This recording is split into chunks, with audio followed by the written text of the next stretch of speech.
తమిళనాడు ముఖ్యమంత్రి MK Stalin DMK ఎన్నికల మేనిఫెస్టోను విడుదల చేశారు. మహిళలకు నెలకు 2000 ఇస్తామని ప్రకటించారు.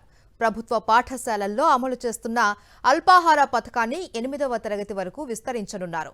మహిళా స్వయం సహాయక సంఘాలకు 5 లక్షల వరకు వడ్డీ లేని రుణాలు ఇస్తాము అన్నారు. ఆరోగ్య బీమా పరిమితిని 1 లక్షకు పెంచుతున్నట్టు ప్రకటించారు.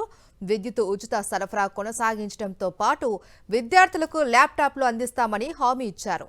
రాష్ట్రంలో పెట్టుబడులు పెంచి ఉపాధి అవకాశాలు సృష్టిస్తాము అన్నారు స్టాలిన్. తమిళనాడు ముఖ్యమంత్రి ఎంకే స్టాలిన్ డీఎంకే ఎన్నికల మేనిఫెస్టోను విడుదల చేశారు.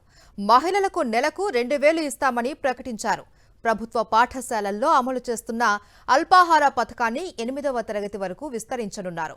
మహిళా స్వయం సహాయక సంఘాలకు 5 లక్షల వరకు వడ్డీ లేని రుణాలు ఇస్తాము అన్నారు. ఆరోగ్య బీమా పరిమితిని 1 లక్షకు పెంచుతున్నట్టు ప్రకటించారు. విద్యుత్ ఉచిత సరఫరా కొనసాగించడంతో పాటు విద్యార్థులకు ల్యాప్టాప్లు అందిస్తామని హామీ ఇచ్చారు.